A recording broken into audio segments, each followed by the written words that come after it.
Good evening, students. Welcome to Chanakya IELTS Academy Bihar region. Today we will be learning about mirror and lenses in our physics session of Abhyuday crash course.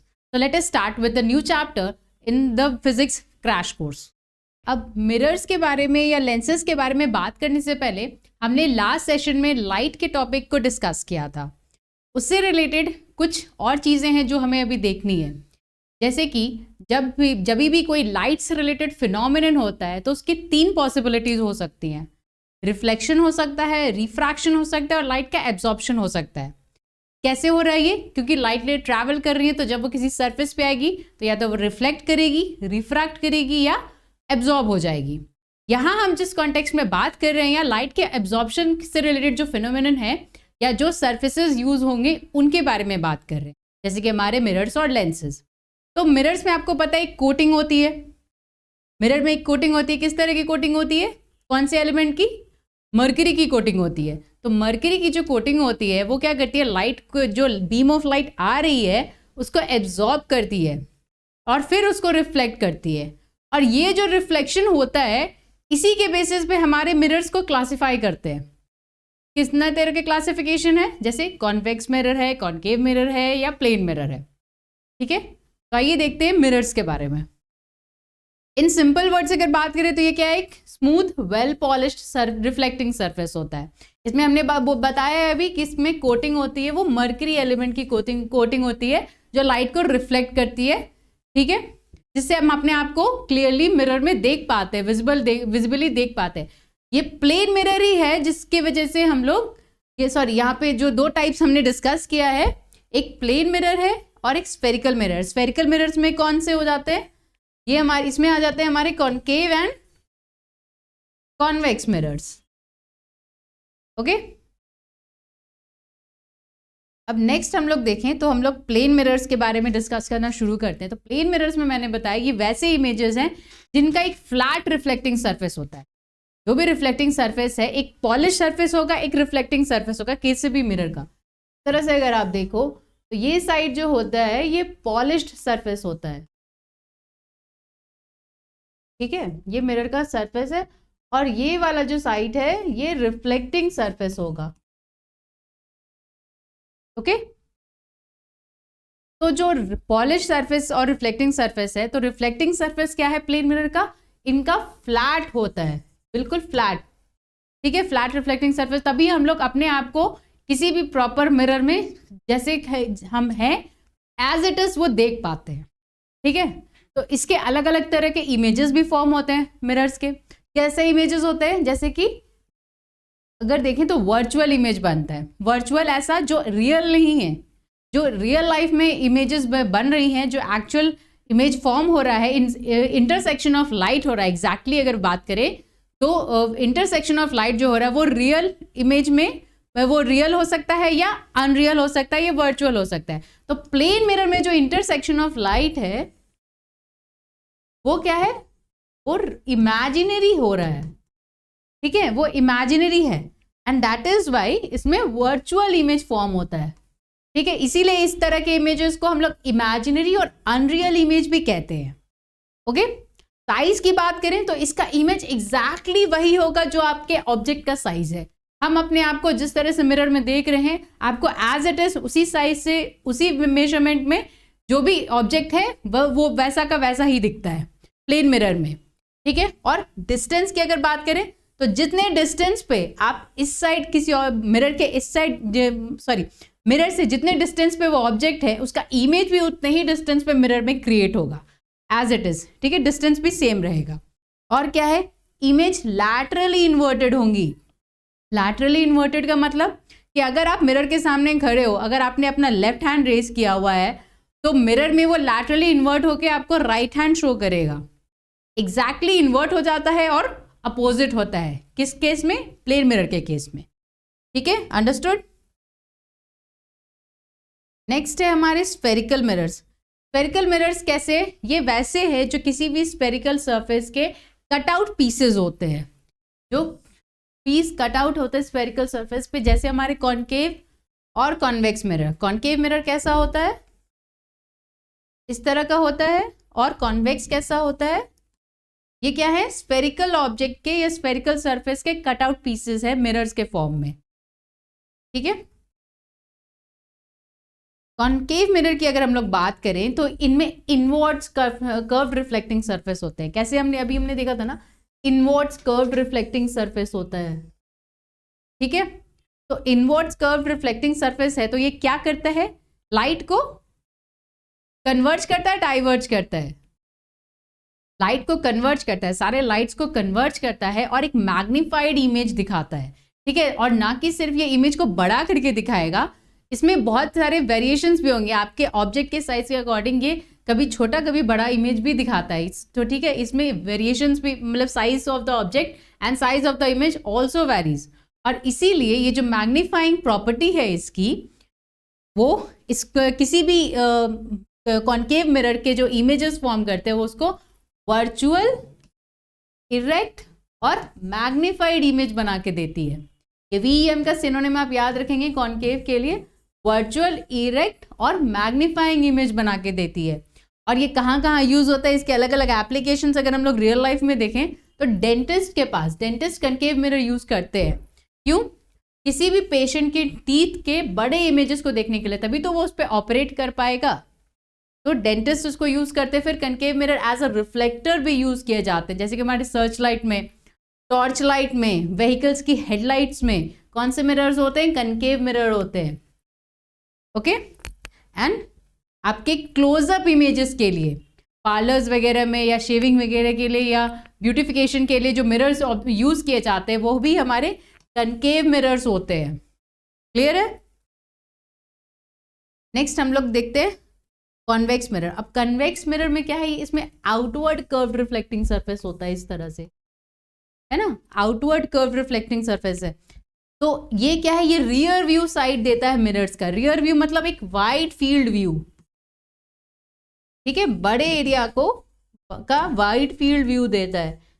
तो हम लोग कहाँ use करते हैं, vehicles में use करते हैं ना। और ये करता क्या है, ये सारे लाइट बीम को लेके, सारे लाइट बीम्स को डाइवर्ज करता है, स्प्रेड आउट करता है और एक डिमिनिश्ड इमेज बनाता है। इसमें जो इमेज फॉर्म होगा वो होगा वर्चुअल, इरेक्ट और डिमिनिश्ड, ठीक है। कन्वेक्स मिरर में वर्चुअल, इरेक्ट और डिमिनिश्ड इमेज फॉर्म होता है। अब यहाँ पे आप अगर इमेज देखोगे तो ये क्या है, ये कनकेव मिरर की बात कर रहे हैं। इसका ये हार्ड सरफेस यानी जो पॉलिश्ड एरिया है ना, जो एलिमेंट से पॉलिश किया जाता है, ये वो सरफेस, और ये इसका रिफ्लेक्टिंग सरफेस है, यहाँ से लाइट बीम्स रिफ्लेक्ट हो रही हैं। वही अगर कॉन्वेक्स में देखें तो अपोजिट हो जाता है। कॉन्वेक्स में ये वाला पोर्शन आपका रिफ्लेक्ट करता है और ये वाला पोर्शन आपका पॉलिश्ड एरिया होता है। क्लियर है? अब लेंसेज की बात करें अगर हम लोग, तो लेंस क्या है, ये एक होमोजीनियस मीडियम है surrounded by two curved surfaces और another one curved and one plane surface. Particular lens basically क्या है, ये एक ऑप्टिकल डिवाइस है, ठीक है, जो कि फोकस या डिस्पर्स करता है लाइट रेज को, ठीक है, फोकस या डिस्पर्स करता है लाइट रेज को। सिंपल देखें तो ये ऑप्टिकल डिवाइस है और इसमें क्या कर सकते हैं, ये सराउंड होता है किस तरह से, एक कर्व सरफेस हो सकता है या एक प्लेन सरफेस हो सकता है, या दोनों ही कर्व सरफेस हो सकते हैं लेंस के। और ये कर्व सरफेस भी कैसे कर्व सरफेस होंगे, चाहे तो स्फेरिकल हो जाए या सिलिंड्रिकल हो जाए या एलिप्टिकल हो जाए, बट मोस्टली अगर हम लोग देखें तो ये जो कर्व सरफेस है ये स्फेरिकल सरफेस ही होते हैं, ठीक है। इसमें भी ये दो तरह के होते हैं, एक कॉन्वेक्स लेंस हो गया, एक कॉनकेव लेंस हो गया, ठीक है। अब कनकेव लेंस की अगर बात करें तो ये क्या है, हमने देखा था ये सेंटर से थिन होता है और कॉर्नर्स पे थिक होता है। ये कैसे होता है, ये कन्वर्जिंग होते हैं, लाइट रेज को कन्वर्ज करते हैं, ठीक है, सॉरी ये डाइवर्जिंग होते हैं,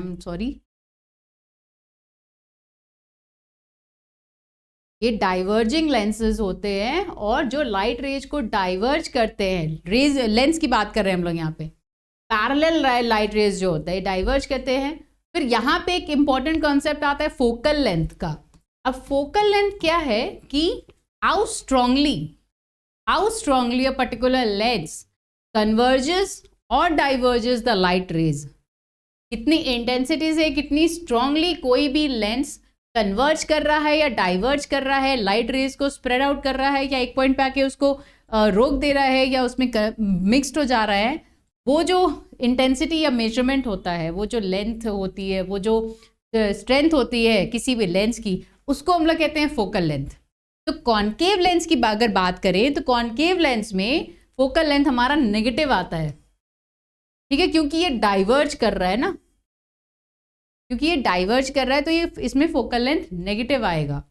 और ऑब्जेक्ट्स जो है वो कैसे दिखते हैं, छोटे दिखेंगे, बहुत ही छोटे और दूर के दिखेंगे, स्मॉलर एंड फार्दर। जो ऑब्जेक्ट्स इसमें दिख रहे हैं वो स्मॉलर एंड फार्दर दिखेंगे कनकेव लेंस। और इमेजेस कैसे बनेंगे, इमेजेस बनेंगे इसमें वर्चुअल इमेजेस बनेंगे। और अगर इसकी बात करें तो एक इम्पॉर्टेंट हमारा टॉपिक इसमें आता है आई डिफेक्ट्स का। तो कॉनकेव लेंस हमारा मायोपिया आई डिफेक्ट को ठीक करने के लिए यूज होता है। मायोपिया आई डिफेक्ट मत को और क्या कहते हैं, नियर साइटेडनेस कहते हैं। इसमें क्या होता है, हमें पास की चीज़ें बहुत इजीली विजिबल है लेकिन दूर की चीज़ें हमने क्लियरली नहीं दिखाई देती हैं। तो जब दूर की चीज़ें नहीं दिखाई देती हैं क्लियरली, तो यहाँ पे हम लोग कॉनकेव लेंस का इस्तेमाल करते हैं। क्यों, क्योंकि इसमें फार्दर इमेजेस दिखाता है ना, तो इसको ठीक करने के लिए हम लोग कनकेव लेंस का इस्तेमाल करते हैं।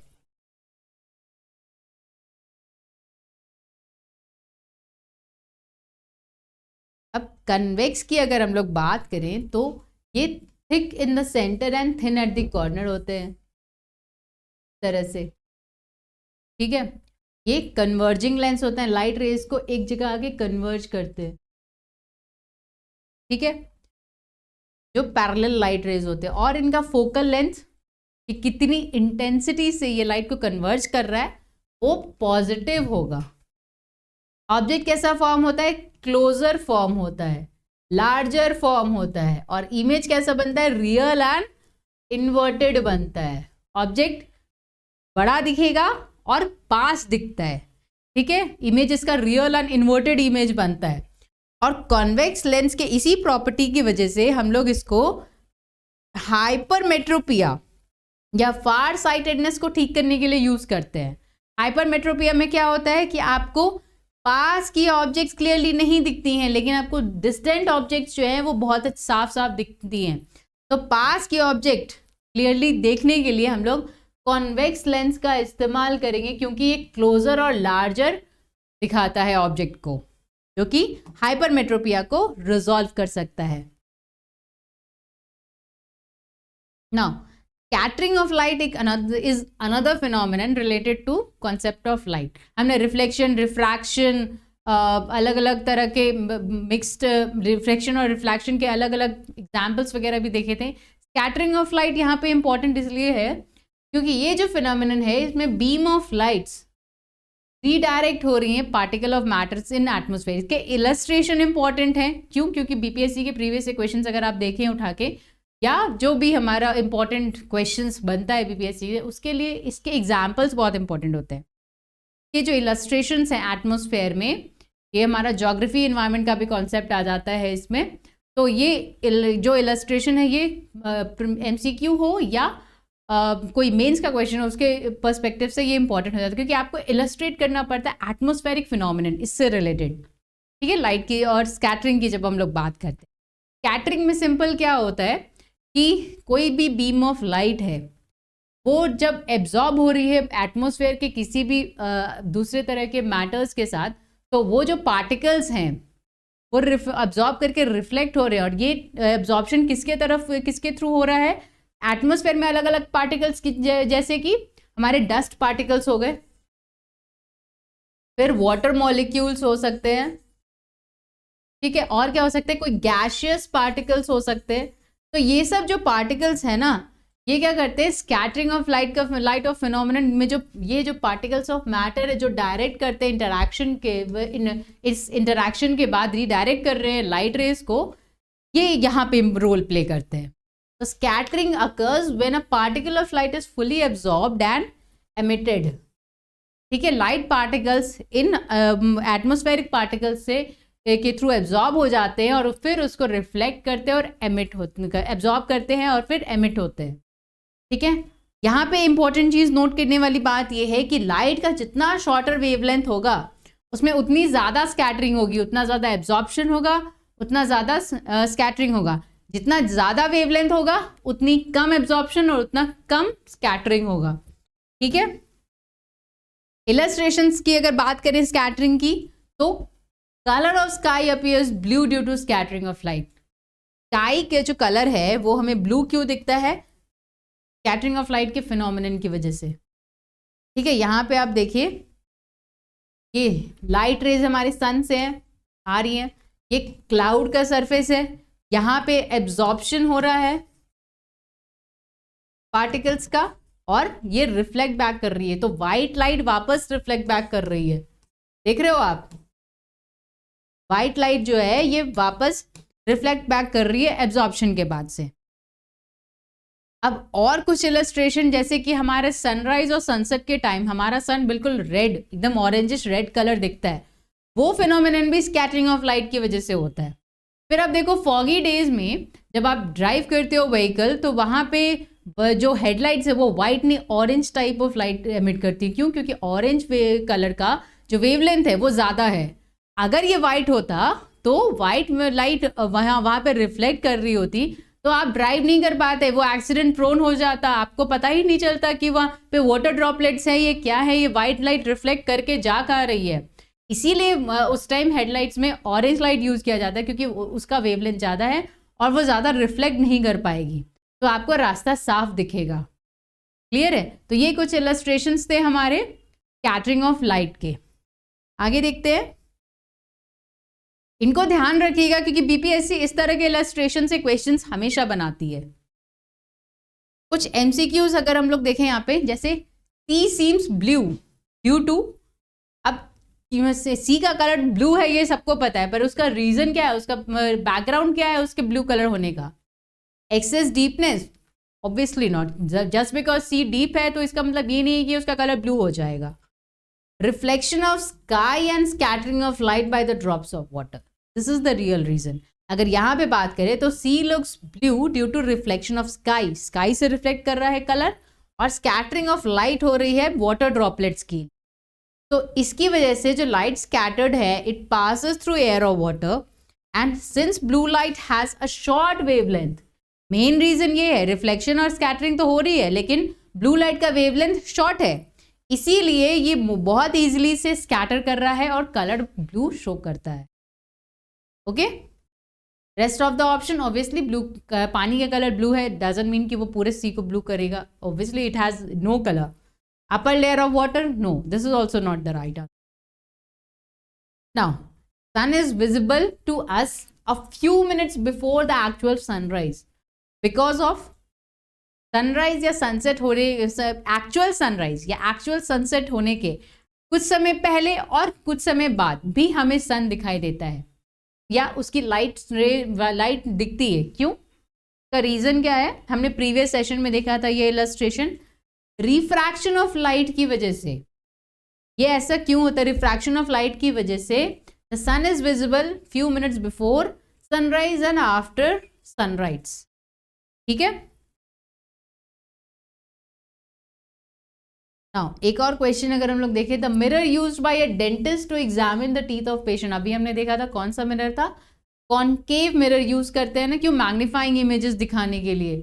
वर्चुअल, इरेक्ट और मैग्नीफाइड इमेज दिखाता है कॉनकेव मिरर। तो डेंटिस्ट क्या यूज करते हैं? कॉनकेव मिरर्स यूज करते हैं पेशेंट के टीथ को देखने के लिए।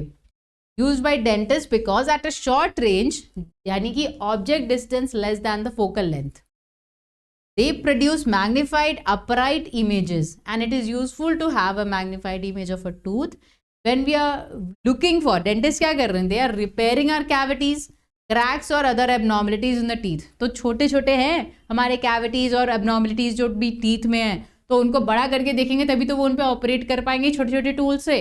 अगर अदरवाइज उनको दिखेगा ही नहीं तो वो इतने छोटे से टूल पे आपको देख के ऑपरेट कैसे करेंगे? इसीलिए वो उनको मैग्नीफाइड इमेज देखने की जरूरत होती है, अपराइट इमेज देखने की जरूरत होती है, तो डेंटिस्ट कॉनकेव मिरर का इस्तेमाल करते हैं। वही अगर हमें वाइड फील्ड व्यू देखना होता है तब हम लोग किस तरह के मिरर्स का इस्तेमाल करेंगे? कॉन्वेक्स मिरर का इस्तेमाल करेंगे। ठीक है, तो ये कुछ कॉन्सेप्ट्स थे हमारे लाइट से रिलेटेड जो रह गए थे ऑप्टिक्स में। हमने फोकल लेंथ के बारे में देखा, हमने स्कैटरिंग देखा, हमने concave mirror, convex mirror, concave lens, convex lens के यूटिलाइजेशन देखे, उनके बेसिक्स देखे, उनके इमेजेस फॉर्मेशन के बारे में देखा। तो that was all for today. Hope so कि हमारा जो क्रैश कोर्स चल रहा है उसके अकॉर्डिंगली आप उसको अच्छे से एफिशिएंटली यूटिलाइज कर रहे होंगे और लास्ट मिनट रिविजन में आपको इसको इस्तेमाल कर रहे होंगे। तो थैंक यू सो मच।